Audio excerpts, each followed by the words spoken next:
Bengaluru Kudlu gate ಬಳಿ ಹೆಂಗೆ accident ಆಗಿದೆ ನೋಡಿ. ಆಟೋಗೆ ಯಾರೋ ಹಿಂದ್ಗಡೆಯಿಂದ ಲಾರಿ ಬಂದು ಹೊಡೆದಿರುವಂಥದ್ದು. ಸಿಮೆಂಟ್ ಲಾರಿ ಬಂದು ಹೋದ ತಕ್ಷಣ ಮುಂದ್ಗಡೆ ಒಂದು ಗಾಡಿ ಇತ್ತು, ಎಲ್ಲ ಪಚ್ಚೆ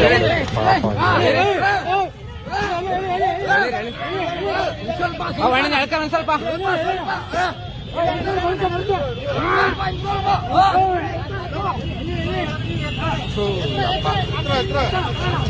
ಸದ್ಯಕ್ಕೆ ಯಾರಿಗೂ ಏನು ಅನಾಹುತಗಳಾಗಿಲ್ಲ.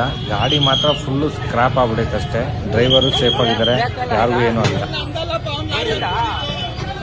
ಈ ಥರ ಆಕ್ಸಿಡೆಂಟ್ ಆಗೋಕ್ಕೆ ಕಾರಣ ಏನಪ್ಪ ಅಂತಂದರೆ ಮೊಬೈಲ್ ನೋಡಿಕೊಂಡು, ಅಂದರೆ ರೀಲ್ಸ್ ನೋಡಿಕೊಂಡು ಡ್ರೈವಿಂಗ್ ಮಾಡೋದ್ರಿಂದ ಮುಂದೆ ಯಾವ ಗಾಡಿ ಇದೆ ಅಂತ ಗೊತ್ತಾಗಲ್ಲ, ಸಡನ್ ಬ್ರೇಕ್ ಆಗ್ತಾರೆ. ಹಂಗಾಗಿ ಈ ಥರ ಆಗ್ತಾ ಇದೆ.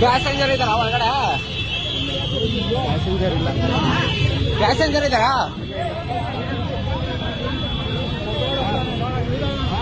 ಯಾರು?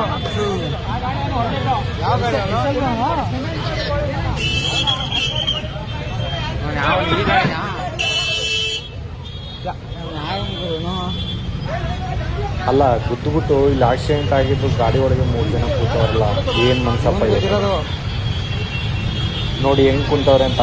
ಇಳಿದು ಬಂದು ಏನಾಗೈತೆ ಅಂತ ನೋಡ್ಬೇಕು ತಾನೆ.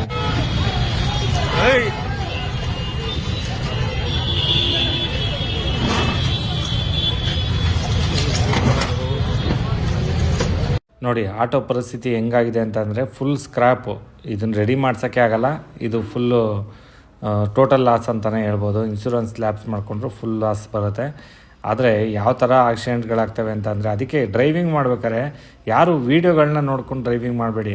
ದಯವಿಟ್ಟು ಪೊಲೀಸರು, ಟ್ರಾಫಿಕ್ ಪೊಲೀಸರು ಇದೆಲ್ಲ ಅಬ್ಸರ್ವ್ ಮಾಡಬೇಕು. ಒಂದು ಸ್ವಲ್ಪ ವೀಡಿಯೋ ನೋಡೋ ಅಂಥವ್ರನ್ನ ಇಳಿಸ್ಬಿಟ್ಟು ಒಂಚೂರು ಫೈನ್ ಹಾಕಿದ್ರೆ ಚೆನ್ನಾಗಿರುತ್ತೆ. ಇಲ್ಲಾಂದರೆ ವೀಡಿಯೋ ನೋಡೋರಿಗೆ ಫೈನ್ನ ಜಾಸ್ತಿ ಮಾಡಿದ್ರೆ ಒಳ್ಳೆಯದು. ಸುಮಾರು ಆಕ್ಸಿಡೆಂಟ್ಗಳು ಟೂ ವೀಲರ್ ಅವ್ರದ್ದಾಗಿರ್ಬೋದು, ಆಟೋದವ್ರದ್ದಾಗಿರ್ಬೋದು, ಇಲ್ಲಾಂದರೆ ಬಸ್ಸವ್ರಾಗಿರ್ಬೋದು, ಲಾರಿಯವರಾಗಿರ್ಬೋದು, ಎಲ್ಲರೂ ಈ ನಡುವೆ ಏನಾಗ್ಬಿಟ್ಟಿದೆ ಅಂತಂದರೆ